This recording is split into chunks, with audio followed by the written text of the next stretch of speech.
Namungi w'omuntu yetabye mu kuziika taata wa meya wa Acankalanyiza Town Council era omuyimbi Mathias Walukagga ku kyalo Kinyerere ekisangibwa mu disitulikiti y'e Masaka mu ssaza ya Ssaabasajja Kabaka ery'e Buudu. Okuziika kuno kwetabiddwako bannabyabufuzi naddala ab'oludda oluvuganya gavumenti okuli pulezidenti w'ekibiina ki NUP Robert Kyagulanyi Ssentamu, Lord Mayor wa Kampala Salongerias Lukwago, yali Supreme Officer wa Uganda Sheikh Slimani Kasule Ndirangwa, bameya b'eggombolola ez'enjawulo, bannaddiini ssaako ne bannabyabufuzi ku mitendera egy'enjawulo. Okuziika kuno kutandise na kitambiro kya mmisa ekikulembeddwamu Father Kamulegeya Martin era ono akalatidde abazadde okukuliza abaana baabwe mu mpisa kisobozese eggwanga okufuna abantu ab'omuzinzi. Ab'ekisomesa eky'Ekinyerere okuva ku musomesa okutuuka omwana omuto asengerayo ddala. Ate ne bannabyabufuzi abaliwo wano. President wa NUP Robert Kyagulanyi Ssentamu asaasidde Walukagga olw'okufiirwa taata kyokka n'akayukira abayimbi abeeryamu enkwe n'agamba nti bano be baviiriddeko ekisawo eky'okuyimba okuziŋŋama. Sebadduka ali muyimbi nga mmwe ne wappeegomba twalina abayimbi ab'enkizo ewappeegomba yewaaba omuzira ppire Lutaaya ewappeegomba yewaaba omusajja w'amaanyi ndi musanyufu nti nkyamulabako Owekitiibwa ennyo Dani Mugula. Twakola tulabagana naye. Muli kyabugagga eri Uganda ate wano mu Buganda muli kyabugagga nnyo ne babanafuyiza nnyo tamalamu amaanyi bwe nalaba omusajja gwe nakula n'egomba gwe tuyita Lord Fred Sebata nga bamuzaala yeggulu ne ngamba oh my God. Kyagulanyi asabye bannayuganda abakkiririza mu nkyukakyuka obutaterebuka kubanga obudde bwonna bakutuuka ku lyengedde.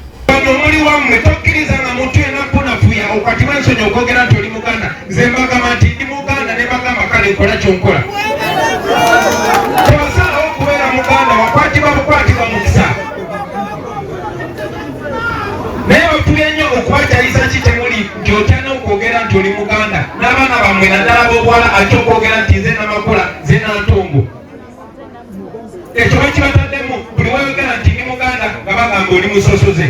Omumyuka wa Pokino Paineto Yiga nga yakiikiridde minisita wa gavumenti ez'ebitundu mu Bwakabaka bwa Buganda atendereza omugenzi Kirizanto Kisirinnya Buyondo olw'okukuza abaana be nga balina empisa ssaako n'okubasigamu omwoyo ogwagala kabaka waabwe.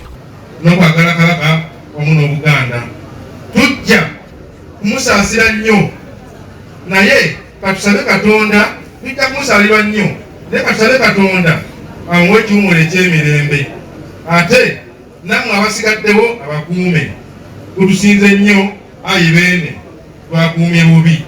Ku lulwe asabye abantu ba Kabaka obuteetundako ttaka era n'asaba abantu ba Buganda bonna okulwanyisa bannakigwanyiza abeesomye okumalawo ettaka. Mu mbeera eno bannabyabufuzi okuli n'ababaka ba Parliament nga bakulembeddwa Medard Lubega Sseggona ssaako omubaka Joseph Sewungu, Joyce Baagala Ntwatwa ssaako n'abalala beekokodde abakulembeze mu gavumenti be boogeddeko nga beeyagaliza bokka na bokka. Abakulembeze bangi tubalaba naye nawe bw'obuuza ewaabwe teri akuddamu ate ye ayomba buyombi nga ye bw'omubuuza gye bamuzaala ayomba buyombi kubanga bw'omugamba okutwalayo talina bakulaga. Olwekyo twalaba Meya waffe Walukagga twamanya nti Ekinyerere waliyo abantu n'olwekyo tuzze okuziika kubanga Ekinyerere waafuddeyo omutaka. Tutambulire sebo akabiri tukabakoleze nokayakira ddala naye Kalungu naye twakakisa ddala tewakyaliyo naale mu kulinnya yeeri.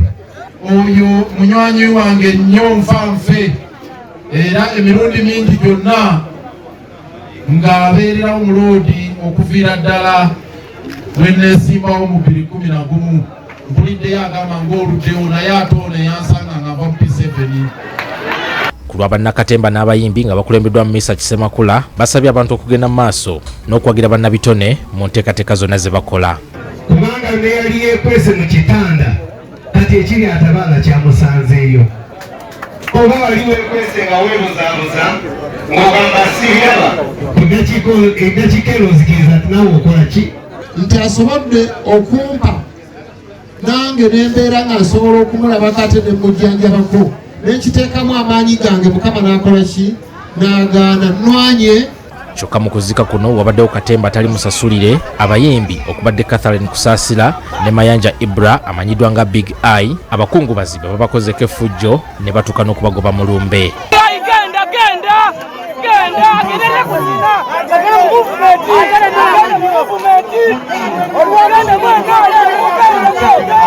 Ani Walukatamba ne Shafiki Galiwango BBS Telefina agesigika.